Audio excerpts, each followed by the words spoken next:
1611. Alors, Champlain raconte ce qui s'est passé, hein, le Français Louis et le montagnais Outé-Toucos, et un Huron, Savignon, qui avait fait un voyage en France, qui avait séjourné pendant tout l'hiver 1610-1611 en France, avec Champlain. Et ben, ils ont voulu partir tous les trois à la chasse aux hérons sur l'île aux hérons. Alors, cette chasse aux oiseaux, elle a été très, très fructueuse, hein, donc l'île aux hérons, elle se trouve ici, hein. Et donc, à la fin de la journée, ils avaient tué plein de hérons et ils ont voulu mettre tout ça dans leur canot. Alors, le canot était très chargé. Bon, et Champlain raconte que le montagnais Outé-Toucos a refusé d'enlever une partie du chargement pour alléger le canot. Et le montagnais Outé-Toucos a voulu franchir les rapides de la Chine en passant ici par le nord. Alors, le long de. Enfin, non, c'est dans ça, c'est la rive sud. Hein. Et donc, le long de la rive sud, les rapides, il a voulu passer les rapides de la Chine, descendre les rapides de la Chine pour revenir à Pointe-à-Calière. Il a voulu les passer en longeant la rive sud du Saint-Laurent. Et alors qu'il aurait dû passer par la rive nord. Parce que les Amérindiens, ils passaient par la rive nord. La rive nord, c'est plus facile de franchir les rapides de la Chine par la rive nord que par la rive sud. Mais Outé-Toucos était têtu, il a voulu passer en longeant la rive sud. Alors là, ça s'est mal passé parce que leur canot s'est retourné. En plus, il était très chargé. Et Louis et Outé-Toucos se sont noyés. Et finalement, il n'y a eu qu'un seul survivant. Et ce survivant, c'est le Huron Savignon, qui s'en est sorti parce qu'il s'est accroché au canot. Et ça l'a empêché d'être entraîné par le fond. Et donc Champlain, le lendemain, il va chercher les corps du Français et du Montagnais, mais il va avoir beaucoup de mal à les trouver. Le corps du Français ne sera jamais retrouvé. Et alors Champlain, il veut civiliser ce pays où la nature n'est pas maîtrisée, ce pays sauvage. Alors, au moment où Champlain vient, Champlain sait que l'île de Montréal a déjà été habitée dans le passé. Hein. Sur sa carte, il y a la zone E, ici. Vous voyez ce qui est indiqué en E. Là, alors, je vous montre, c'est ici, donc le long de la petite rivière. Et bien, Champlain dit, à propos de cette zone, alors oui, j'ai mis un cercle tout autour, et Champlain dit que est proche de la dite place royale, alors la dite place royale, c'est la Pointe-à-Calière, et proche de la dite place royale, il y a une petite rivière qui va assez avant dans les terres, tout le long de laquelle il y a plus de 60 arpents de terre désertées, c'est-à-dire défrichées, qui sont comme prairies, où l'on pourrait semer des grains et y faire des jardinages. Et il dit, autrefois, des sauvages y ont labouré, mais ils les ont quittés pour les guerres ordinaires qu'ils y avaient. Voilà. Alors ça, c'est une information intéressante, parce que Champlain, il sait que cette zone a été cultivée dans le passé. Alors, vraisemblablement, c'est une parcelle de terre où la végétation a été brûlée, a été mise en culture par des horticulteurs, donc peu de temps avant le Champlain, donc une ou deux générations avant Champlain. Alors ça, c'est intéressant parce que vous savez que l'île de Montréal a été peuplée pendant longtemps par les Iroquois. Et chaque quartier a rencontré les Iroquois sur l'île de Montréal lorsqu'il est venu en 1535. Ils habitaient en particulier dans le village d'Hochelaga, que Champlain a appelé Hochelaga. Et on situe habituellement le départ des Iroquois. Les archéologues pensent que c'est vers à peu près 1565 que les Iroquois ont quitté l'île de Montréal.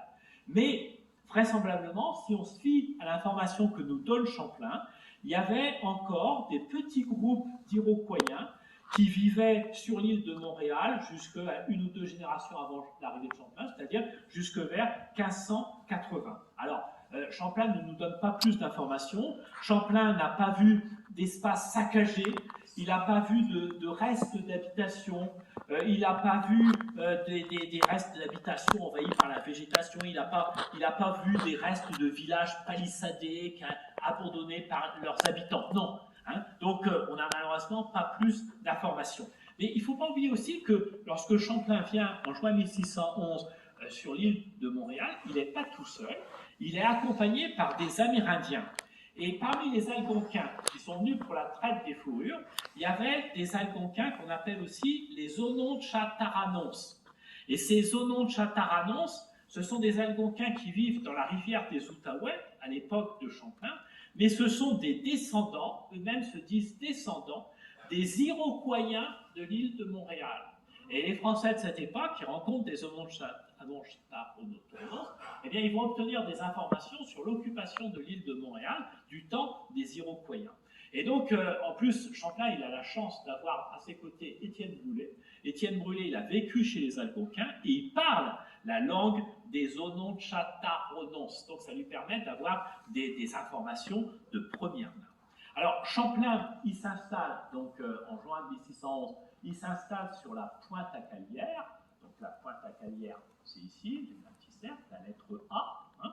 Alors, la Pointe-à-Calière, bah, c'est à cet endroit-là, hein, à l'endroit du musée. Donc, Champlain s'est installé là en juin 1611. Et il décrit l'endroit, il dit alors que c'est le lieu. Alors, il fait beaucoup de louanges. Hein, il dit que je n'en trouvais point de lieu plus propre qu'un petit endroit qui est jusqu'où les barques et chaloupes peuvent monter aisément. Hein, oui, parce que les Français s'arrêtent à Pointe-à-Calière, parce que devant Pointe-à-Calière, il y a le courant Sainte-Marie. Et vous savez que le courant du Saint-Laurent est quand même assez fort à cet endroit-là, et les bateaux ne pouvaient pas remonter plus loin que la Pointe-à-Calière. C'est pour ça qu'ils s'arrêtent là. Et alors, sur la Pointe-à-Calière, il dit que ce lieu, il dit que c'est un des plus beaux qui fut en cette rivière. Et Champlain, alors, appelle la Pointe-à-Calière, lui, il l'appelle la place royale, parce qu'il rêve de construire ça sur la Pointe-à-Calière. La place royale, pour lui, c'est ce qu'on appelle aujourd'hui la place des Vosges. Et à l'époque de Champlain, en 1611, les travaux se terminaient. Elle a été inaugurée, la place des Vosges, qu'on appelait place royale, elle a été inaugurée en 1612. Et vous savez qu'il y avait sur le bord de la place des Vosges, il y avait une manufacture de draps, de soie et d'or que Henri IV avait fait installer en 1604. Et tout autour, il avait fait construire des logements pour les ouvriers. Et donc finalement, Champlain envisageait de faire sur la Pointe-à-Calière eh bien, un endroit pour y développer le commerce, et pourquoi pas l'industrie. Et la Pointe-à-Calière devait servir pour la traite des fourrures, donc ça devait être une place commerçante très très active. Alors Champlain, il a prévu de creuser des fossés autour de la place royale, hein, pour faire passer l'eau autour aisément et en faire une petite île. Hein, ça permettrait de mieux la protéger, et donc contre d'éventuelles attaques, en particulier des attaques d'Iroquois. Et Champlain, il a le projet de construire à proximité de la Pointe-à-Calière, sur un petit îlet qui se trouve ici, devant la Pointe-à-Calière, en H. Hein. Il y a un petit îlet à quelques 20 toises, c'est-à-dire à peu près 40 mètres, de la dite Place royale, qui a quelques 100 pas de long, où l'on peut faire une bonne et forte habitation. Alors les Français, Champlain avait le projet de construire une habitation sur ce petit îlet, alors qui n'existe plus aujourd'hui, c'est l'îlot Normandin. Aujourd'hui, il est pris dans le vieux port de Montréal et il n'existe plus. Hein. Il y a une plaque qui rappelle son souvenir, mais aujourd'hui, il n'existe plus. Mais c'est là que Champlain avait prévu de construire une habitation. Alors une habitation, vous savez, c'est un petit fort, et puis qui sert aussi de magasin pour la traite des fourrures. Alors Champlain, il s'est lancé dans des jardinages, hein. Il a fait aménager 2 jardins, un sur la Pointe-à-Calière et puis un dans la prairie qui se trouve un petit peu plus au nord. Hein. Il dit, alors il attend, vous vous souvenez, il attend ses alliés Hurons et Algonquins pour la traite des fourrures, on est au début du mois de juin 1611, et pour occuper ces hommes, il leur fait faire des jardins. En attendant les sauvages, je fis faire 2 jardins, l'un dans les prairies et l'autre au bois que je fis déserter. Et le 2e jour de juin, j'y semai quelques graines qui sortirent toutes en perfection et en peu de temps, ce qui démontre la bonté de la terre. Hein, oui, le jardinage a été fructueux. Et il repère aussi qu'il y a, près de la Pointe-à-Calière, dans les prairies, il y a beaucoup une terre qui est grasse, une terre argileuse. Et donc il décide de construire une muraille, hein, Et alors, il décide de construire cette muraille sur le petit îlet qui se trouve en face de la pointe à Calière, et dit, donc il y a aussi quantité de prairies de très bonne terre grasse à Potier, tant pour briques que pour bâtir, qui est une grande commodité. J'en fis accommoder une partie et fis une muraille de 4 pieds d'épaisseur et de 3 à 4 de haut et de 10 toises de long pour voir comment elle se conserverait durant l'hiver, quand les eaux descendraient, qui à mon opinion ne saurait parvenir jusqu'à la dite muraille, d'autant que le terroir est de 12 pieds élevés dessus la dite rivière, qui est assez haut. Hein. Donc cette muraille, elle a quand même une longueur d'à peu près 20 mètres. Hein, et une hauteur de plus d'1 mètre et une épaisseur d'un peu plus d'1 mètre. Hein, donc c'est quand même pas négligeable. Et alors Champlain, il a aussi l'ambition de créer près de cet endroit-là une véritable ville, pas seulement une habitation, une ville. Et la ville qu'il a prévu de faire bâtir, eh bien cette ville, il a prévu de la faire bâtir sur l'île Sainte-Hélène, qui se trouve ici. Et Champlain dit, au milieu du fleuve, il y a une île d'environ 3/4 de lieue de circuit, c'est-à-dire 3 km de long, ce qui correspond à la longueur de l'île Sainte-Hélène, capable d'y bâtir une bonne et forte ville, et l'avons nommée l'île de Sainte-Hélène. Alors, vous savez que, généralement, on dit que Champlain a baptisé cette île Sainte-Hélène pour rendre hommage à son épouse, Hélène Boulet, qu'il venait d'épouser à Paris le 30 décembre 1610. Alors, c'est possible, mais Champlain est aussi un bon catholique, et il connaît l'histoire du christianisme, et il sait qui est Sainte Hélène. Sainte Hélène, c'est la mère du premier empereur romain qui s'est converti au christianisme, c'est Constantin.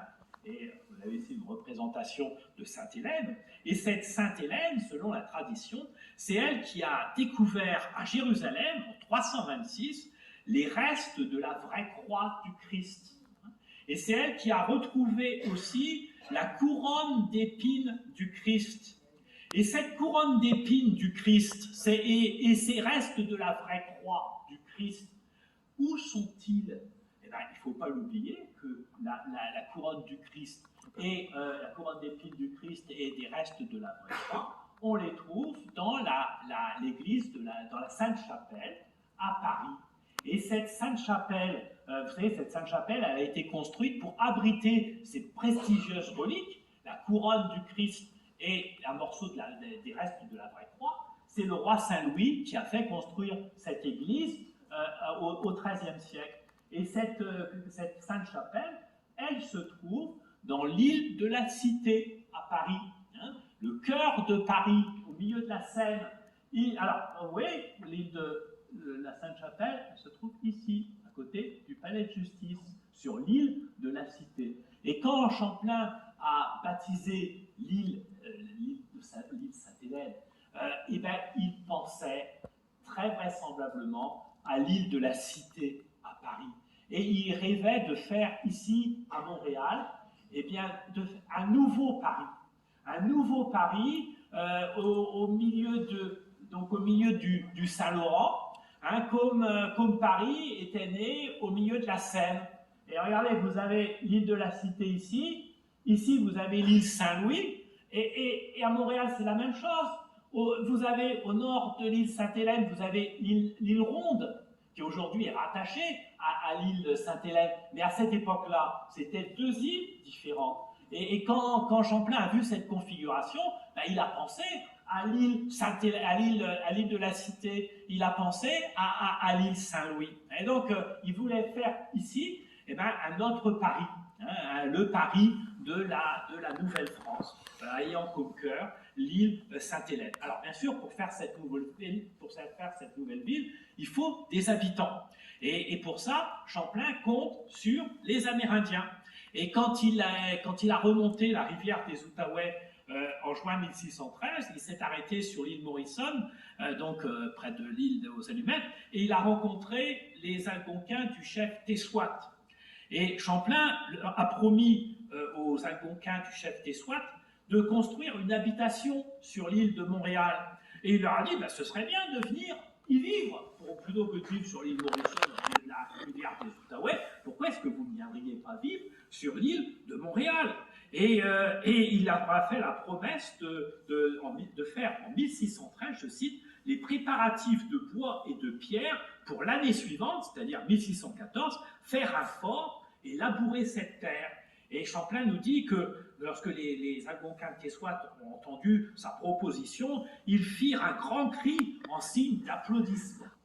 Donc les Algonquins de Tézouat sont prêts à venir vivre sur l'île de Montréal auprès des Français, mais le problème c'est que Champlain n'a pas tenu sa promesse. En 1614, il n'a pas construit d'habitation parce qu'il était retenu en France. Et il n'est pas venu dans la vallée du Saint-Laurent cette année-là. Et pendant l'hiver 1615-1616, il l'a passé en Huronie. Bon, mais en juillet 1616, Champlain est revenu à Québec avec, cette fois-ci, un chef huron, le chef huron d'Arontal. Et alors là, Champlain lui a proposé de venir avec ses hurons s'installer sur l'île de Montréal, hein, pour y vivre auprès d'une habitation dans laquelle il y aurait des Français. Alors, Champlain nous a laissé la réponse du chef huron d'Arontal, hein, ça c'est dans ses voyages de 1619. Alors, je vous le dis, alors je ne lis pas tout, mais il parle de d'Arontal. Alors, ça commence, d'Arontal, ça commence à peu près ici, à retrouver. Il me dit en particulier qu'il ne mourrait jamais content s'il ne voyait pas tous ses amis, ou du moins une bonne partie, venir faire leur demeure avec nous, pour apprendre à servir Dieu et la façon de notre vie qu'il estimait infiniment heureuse au regard de la leur. Et que pour l'avancement de cette œuvre, nous fassions une autre habitation au Sault Saint-Louis, les rapides de la Chine, pour leur donner la sûreté du passage de la rivière, pour la crainte de leurs ennemis, les Iroquois, et qu'aussitôt que nous aurions bâti une maison, ils viendraient en nombre à nous pour y vivre comme des frères. Ce que je leur promis et assurais de faire, à savoir une habitation pour eux, au plus tôt qu'il nous serait possible. Et là aussi, malheureusement, cette promesse n'a pas été tenue par Champlain, parce que la Compagnie du Canada et la Compagnie de Caen, qui assuraient les frais qui auraient assuré les frais de cette seconde habitation avec une garnison importante, ben, ils n'ont jamais voulu faire l'investissement nécessaire. Voilà, donc en conclusion, je peux donc rappeler que Champlain, eh bien, il est parvenu à franchir les rapides de la Chine en juin 1611, c'était pas rien, mais malheureusement, Champlain a échoué à fonder une grande cité sur les rives des rapides de la Chine. Alors l'apport de Champlain à Montréal, c'est quand même tout de même un apport fondateur, parce que c'est Champlain qui a été le premier à repérer le site de Pointe-à-Calière. Et ce site de Pointe-à-Calière, vous savez qu'il a été choisi par les fondateurs de Montréal en 1642, et c'est Champlain, finalement, qui a rendu possible la fondation de l'établissement de Ville-Marie par Paul de Chaudet de Maisonneuve et par Jeanne Mance, le 17 mai 1642. Voilà,